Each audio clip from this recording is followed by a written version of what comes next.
Assalamualaikum warahmatullahi wabarakatuh. Saya sedang bersama dengan senior saya, kakak kelas saya di Mesir, Al-Mukarram, Ustadz Dr. Damanhur Abbas. Nikmati kajian-kajian tausiah beliau yang bergizi, berkualitas di channel Ustadz Damanhur Abbas. Jangan lupa tonton, subscribe, like, share, and comment. Assalamualaikum warahmatullahi wabarakatuh.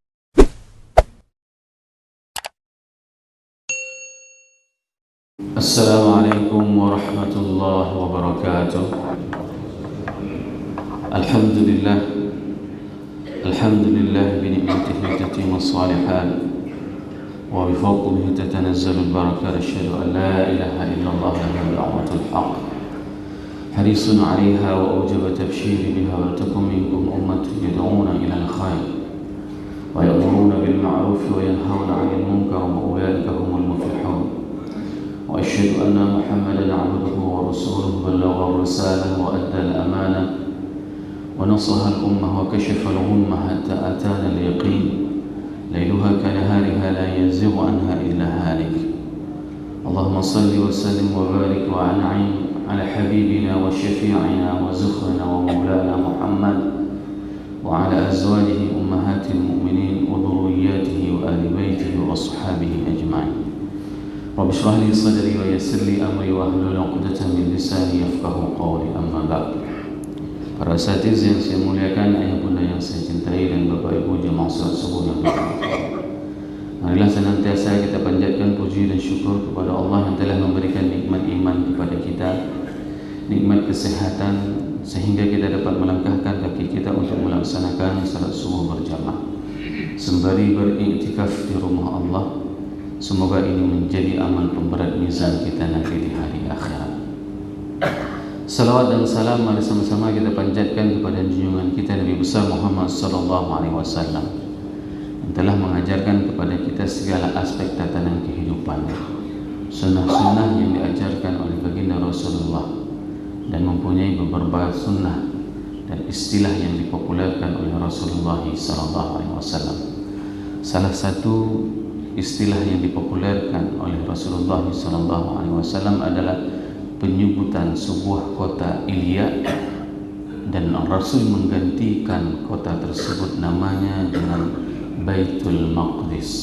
Ini merupakan salah satu ajaran yang diajarkan oleh baginda Rasulullah SAW. Semoga kita menjadi umatnya yang menghidupkan sunnah-sunnah yang diajarkan oleh baginda Rasulullah SAW, sehingga kelak pada saat kita mengklaim diri kita sebagai umatnya, maka Rasul akan mengakui kita sebagai umatnya dan kita akan diberikan syafaat oleh baginda Rasulullah SAW.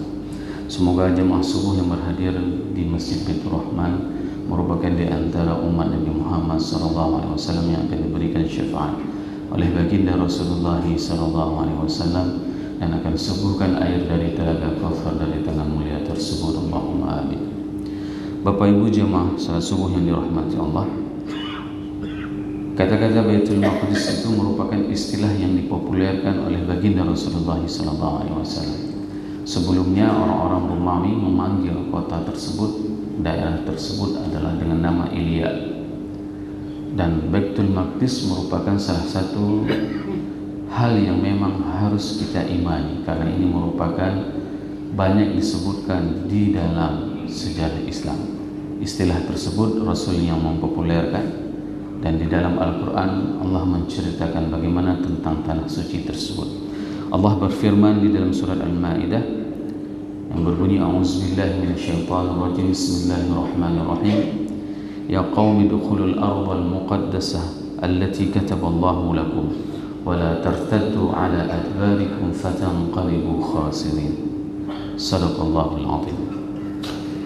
Ya qaumi dukhulul ardhal muqaddasah, wahai kaumku, masuklah engkau ke negeri yang suci, allati kataballahu lakum, yang dimana Allah telah tetapkan kepada kalian, wala tartaddu ala adbarikum, dan janganlah kalian itu berpaling, fatanqalibu khasirin, maka nanti kamu akan menjadi orang-orang yang merugi.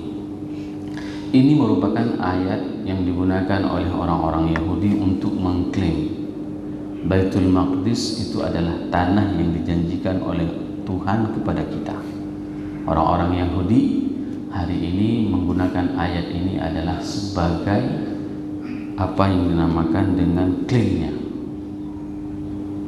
Klaim orang-orang Yahudi menunjukkan bahwasanya Baitul Maqdis adalah tanah yang dijanjikan oleh Allah kepada mereka, sehingga mereka harus menguasai tanah tersebut. Ada beberapa hal yang memang harus kita pahami pada saat kita bercerita tentang Baitul Maqdis. Baitul Maqdis itu semalam kita sudah ceritakan tentang Aqsa, karena ada kawasan yang disucikan dan ada kawasan yang penuh dengan keberkahan.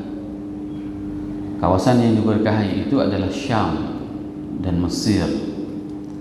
Syam terdiri dari, kalau sekarang, 4 negara: Palestina, Jordania, Lebanon, dan Syria. Itu 4 negeri yang tutorial yang hari ini terbagi kepada 4 negara. Itu adalah Ardul Mubarak.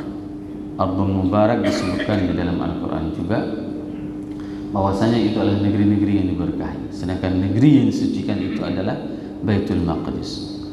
Salah satu pertanyaan dari seorang anak muda yang hebat, yang penuh dengan ilmu pengetahuan kepada Rasulullah SAW, yaitu Abdullah bin Umar. Abdullah bin Umar menanyakan kepada Rasulullah SAW apa yang dimaksud dengan Baitul Maqdis. Maka Rasulullah SAW, Baitul Maqdis hukumnya sama seperti kota suci lain, yaitu Mekah dan Madinah. Itu hukum yang berlaku di kawasan Baitul Maqdis. Kalau kita melihat sejarah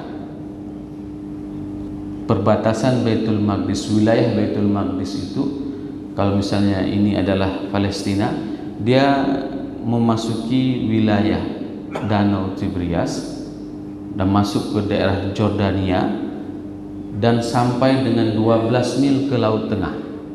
Itu kawasan Baitul Maqdis. Jadi kawasannya itu memanjang seperti ini. Itu yang dimaksud dengan, dan di dalamnya itu ada Masjidil Aqsa. Masjidil Aqsa merupakan bagian dari Baitul Maqdis. Hari ini orang-orang Yahudi, orang-orang kafir, mereka telah menjajah pemikiran kita. Yang pertama sekali dijajah, kita dikelabui dengan istilah. Mereka tidak pernah lagi menyebutkan Baitul Maqdis, mereka menyebutnya dengan Palestina. Pada saat konferensi umat Islam di tahun 50-an, permasalahan Baitul Maqdis itu adalah permasalahan dunia, dan itu tercatat. Muhammad Nasir mengikuti konferensi tersebut dan memberikan kontribusi untuk memperjuangkan Baitul Maqdis. Setelah itu al-ihtilalul fikri, penjajahan pemikiran gencar dilakukan oleh orang-orang Yahudi, sehingga apa? Permasalahan yang dialami Baitul Maqdis itu adalah permasalahan wilayah Arab atau disebut juga dengan Palestina. Sehingga hari ini pada saat kita mendengarkan cerita Baitul Maqdis, itu bukan masalah akidah. Itu adalah permasalahan batas wilayah negara yang diperebutkan, konflik antara orang Yahudi dengan orang Islam. Coba bayangkan. Seharusnya umat Islam pada saat mereka mendengarkan kata-kata Baitul Maqdis sama seperti mendengarkan 2 kota suci lain, yaitu Makkah dan Madinah. Ini yang harus tertanam di dalam jiwa semua umat Islam, bahwasanya Baitul Maqdis itu adalah permasalahan akidah. Hal yang menarik, batasannya itu adalah 12 mil di Laut Tengah. Hari ini baru terungkap kenapa mereka, orang-orang Israel itu ngotot untuk menguasai Gaza. Dikarenakan apa? Dikarenakan di laut lepas pantai Gaza itu terdapat sumber minyak yang akan dieksplorasi. Dan hampir semua konflik yang terjadi di dunia ini, mapnya itu, petanya itu sama Amerika. 2007 Sudan itu belum konflik, masih ada percikan-percikan pertikaian antara Darfur, Sudan Selatan dengan Sudan. Maka diciptakan konflik. Beberapa teman-teman dikirim ke Darfur untuk misi kemanusiaan, tapi sebenarnya mereka melakukan pemetaan. Maka jangan bangga Bapak Ibu jemaah yang dirahmati Allah, pada saat ada bule datang ke negara kita, bisa bahasa kita dalam jangka waktu yang dekat, langsung diviralkan. Bahasa Aceh mendunia. Bukan. Mereka itu adalah CIA. Dan mereka itu adalah orang Yahudi. Saya punya teman banyak mereka. Kemampuan mereka luar biasa. Dan ini harus saya ungkapkan, walaupun ini di-upload di YouTube. Harus saya ungkapkan. Kenapa? Karena mereka pada saat berada di Aceh, katakanlah misalnya 3 bulan, itu pasti bisa bahasa Aceh. Dan itu adalah ciri-ciri orang Yahudi.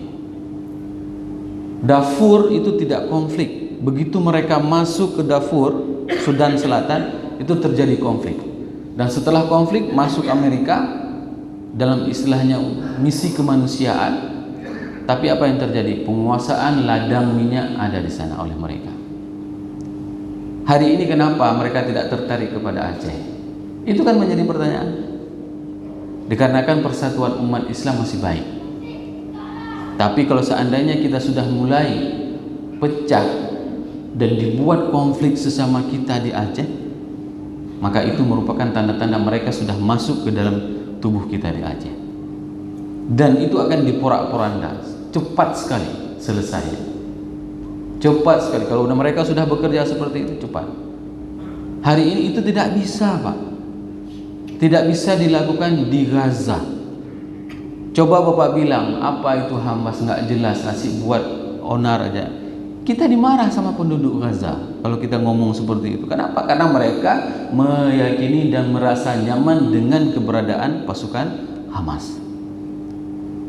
Beda dengan perjuangan-perjuangan di tempat-tempat yang lain. Para pejuangnya itu hanya memperjuangkan untuk keperluan pribadi mereka. Inilah yang dinamakan dengan pemahaman ketauhidan yang benar. Maka pada saat kita melihat kasus Baitul Maqdis ini merupakan kasus akidah. Dan kita tidak boleh lagi mengatakan Yerusalem. Kenapa? Karena kita ingin menghidupkan sunnah yang diajarkan oleh baginda Rasulullah. Rasul memanggil kota tersebut adalah dengan Baitul Maqdis. Kawasan tersebut adalah Baitul Maqdis, yang hukumnya sama seperti hukum Mekah dan Madinah. Bahkan Umar mengambil inisiatif untuk 2 kota suci tersebut tidak boleh ada orang non muslim, tidak boleh ada orang kafir di 2 kota. Semua dikeluarkan dari Makkah dan dari Madinah. Begitulah ketegasan Umar dalam memperlakukan 2 kota suci tersebut. Apakah berhak orang-orang Yahudi mengklaim bahwasanya itu adalah tanah yang dijanjikan oleh Tuhan kepada mereka? Dan mereka menggunakan Zabur sebagai kitab sucinya yang sudah dirubah oleh mereka untuk melegalkan mereka menguasai Palestina, Baitul Maqdis. Mana dalilnya? Mereka menggunakan ayat Al-Anbiya ayat 105 yang berbunyi a'udzubillahi minasyaitonirrajim, bismillahirrahmanirrahim, walaqad katabna fiz zabur min ba'di dzikr annal arda yarithuha ibadiyas salihin. Dan telah ditetapkan di dalam Zabur annal arda yarithuha, diwariskan ibadiyas salihin, oleh hamba-hamba kami yang saleh. Mereka skip, mereka buang ibadiyas salih. Hanya mereka ambil bahwasanya Allah telah mewariskan, telah menetapkan di dalam Zabur bahwasanya yang akan menguasai Baitul Maqdis itu adalah mereka. Padahal kunci penerimaan warisan itu adalah ibadiyas salihun, hamba-hamba yang saleh. Apakah hari ini mereka hamba yang saleh? Tidak.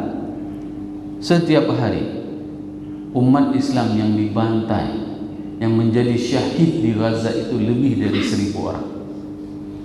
Alasannya berbagai macam. Mereka mengatakan kepada penduduk Gaza yang berada di utara, kalian harus mengungsi ke selatan. Di dalam perjalanan mereka menggotong anak mereka, lalu dibom, lalu dibunuh.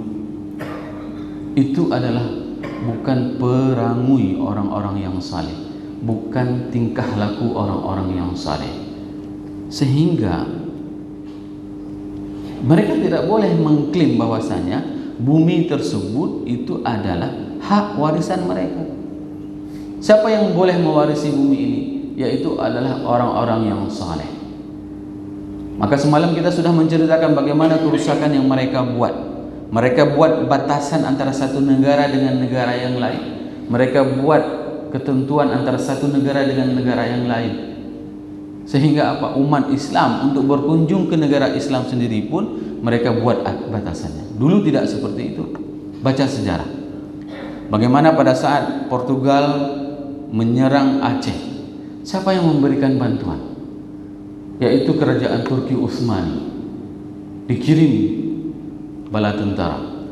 Pada saat kerajaan Islam yang berada di Malaka diserang oleh Portugis, siapa yang mengirim bantuan? Orang Aceh, kerajaan Aceh.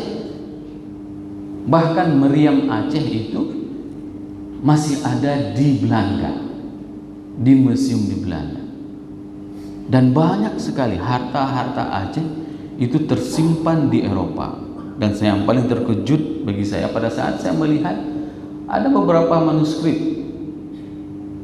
yang itu hanya boleh diakses oleh anggota pustaka. Di mana pustakanya? Di Vatikan. Bayangkan, di dalam gereja terbesar di dunia itu ada manuskrip Aceh dan ada beberapa harta Aceh lain. Sehingga inilah yang membuat orang-orang yang ingin memerdekakan Aceh dari Indonesia. Harta yang bisa diambil. Tapi ingat, kenapa bisa ini terjadi? Dikarenakan dulu tidak ada batas teritorial antara Aceh, Melayu, kerajaan dimanapun. Selama mereka bernuansa, selama mereka menjadikan Allah sebagai Tuhannya dan Nabi Muhammad sebagai Rasulnya, maka ini tidak ada batasannya. Yahudi hari ini berhasil membuat zona-zona, sehingga pada saat umat Islam diserang, maka kita tidak merasa bagian dari mereka. Seharusnya kita harus mempunyai sebuah rasa. Siapapun yang terjadi itu adalah saudara kita. Jangan pernah kita membedai antara orang Aceh, Medan, Jawa, Sumatera, Sulawesi, Papua. Ini adalah negara kesatuan yang diikat dengan keimanan. Keimanan inilah yang membuat Indonesia hari ini masih bertahan. Indonesia masih bertahan hari ini dikarenakan apa? Dikarenakan keimanan orang-orang Islam yang ingin menjaga persatuan, karena ini merupakan sebuah potensi yang paling besar bagi kita. Sehingga potensi tersebut dimanfaatkan oleh orang-orang non-muslim. Bagaimana tidak? Semua kebutuhan khususnya untuk daging-daging itu dimanfaatkan, diekspor dari Australia. Kenapa kita tidak mempunyai sebuah kesadaran untuk memberdayakan jumlah yang besar ini untuk kita bangkitkan kesejahteraan bagi masyarakat kita?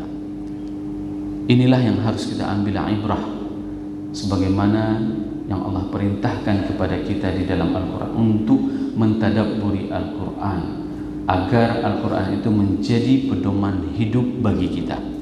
Semoga dua ayat ini menjadikan kita lebih cinta kepada Allah dan kepada Rasulullah SAW.